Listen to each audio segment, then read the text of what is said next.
Global political का पूरा नक्शा पलट गया है, क्योंकि इधर महाशक्ति अमेरिका भारत के सामने घुटने टिकाकर मेगा डील की भीख मांग रहा था और उधर ये नजारा देखकर सीधे बीजिंग में बैठे शी जिनपिंग का कलेजा फट गया। G7 में भारत की वो प्रचंड धाक दिखी है कि घबराहट के मारे चीन ने आनन फानन में अपने सबसे बड़े दूत को दिल्ली की तरफ दौड़ा दिया।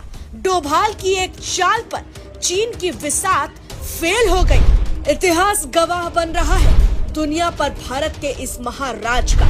G7 समिट के ठीक अगले दिन यानी गुरुवार 18 जून को भारत के विदेश सचिव विक्रम मिस्री ने प्रेस कॉन्फ्रेंस में ऐसा तगड़ा खुलासा किया जिसे सुनकर दुनिया के बड़े बड़े देश दंग रह गए। उन्होंने साफ ऐलान कर दिया कि भारत और अमेरिका एक ऐतिहासिक अंतरिम द्विपक्षीय व्यापार समझौते को अंतिम रूप देने के बिल्कुल करीब पहुंच चुके हैं।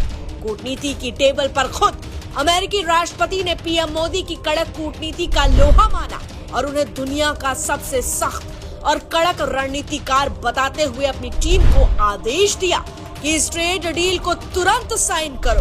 ट्रंप ने दुनिया के सामने प्रधानमंत्री नरेंद्र मोदी की तारीफ में खूब कसीदे पढ़े।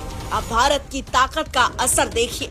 इस महासमझौते को फाइनल करने के लिए अगले ही हफ्ते अमेरिका के शीर्ष व्यापार प्रतिनिधि जेमिसन ग्रीन खुद उड़कर हिंदुस्तान की धरती पर आ रहे हैं। इतना ही नहीं, पीएम मोदी ने बुधवार को ही 15 जुलाई से लागू होने वाले Bharat UK comprehensive economic and trade agreement यानी CETA का स्वागत करते हुए इसे एक्स पर एक ऐतिहासिक मील का पत्थर घोषित कर दिया, जो दोनों देशों के व्यापार में नए समझौते खोलेगा।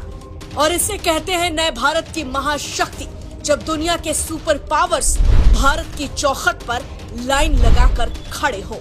जैसे ही चीन ने देखा कि अमेरिका और यूके भारत के पैरों में बिछ गए हैं और भारत अमेरिका की ये दोस्ती चीन को पूरी दुनिया में तबाह कर देगी, तो शी जिनपिंग के खेमे में हाहाकार मच गया।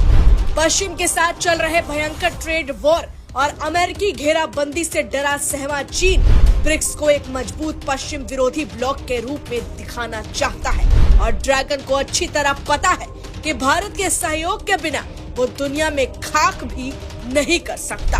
और यही डर, यही खौफ अमेरिका को भी है। इसी भयंकर छटपटाहट और घबराहट में जिनपिंग ने बिना एक सेकंड गवाए अपने सबसे खास मोहरे, अपने विदेश मंत्री और राष्ट्रीय सुरक्षा मामलों के उच्च प्रतिनिधि वांग यी को सीधे दिल्ली की तरफ रवाना करने का फैसला कर लिया। मौका है 22 और 23 जून को दिल्ली में होने वाले ब्रिक्स देशों के राष्ट्रीय सुरक्षा सलाहकारों यानी NSA की 16वीं बैठक का। भारत इस महामंच की मेजबानी कर रहा है और इसकी कमान होगी हमारे जेम्स बॉन्ड यानी राष्ट्रीय सुरक्षा सलाहकार अजीत डोभाल के हाथों में। इस बैठक में आतंकवाद, सुरक्षा चुनौतियों और उभरते प्रौद्योगिकियों के खतरों पर बात होनी है। लेकिन डोभाल के एक बुलावे पर चीन का इस तरह दौरे चले आना साफ बताता है कि ड्रैगन अब प्रधानमंत्री मोदी के करीब आने के लिए कितना छटपटा रहा है।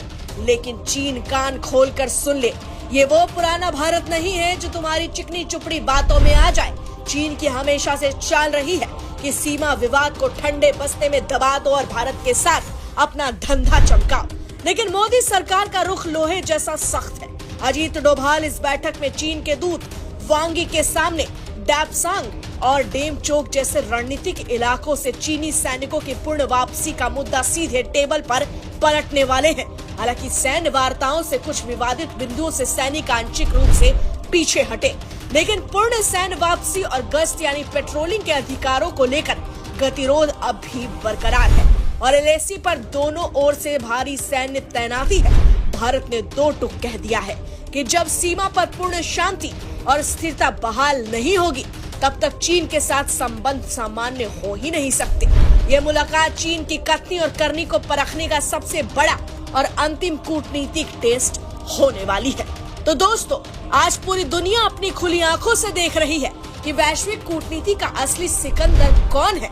एक तरफ सुपर पावर अमेरिका और यूके भारत से हाथ मिलाने को बेताब है, तो दूसरी तरफ दुनिया में अलग थलग पड़ने के खौफ से चीन दिल्ली के चक्कर काट रहा है। और आज भारत महाशक्तियों को अपनी उंगलियों पर नचा रहा है।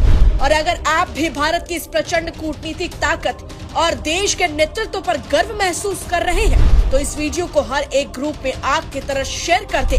कमेंट बॉक्स में अपनी राय जरूर लिखें और बताइए कि क्या सीमा विवाद सुलझे बिना हमें चीन पर रत्ती भर भी भरोसा करना चाहिए। मिलते हैं अगले धमाकेदार वीडियो में।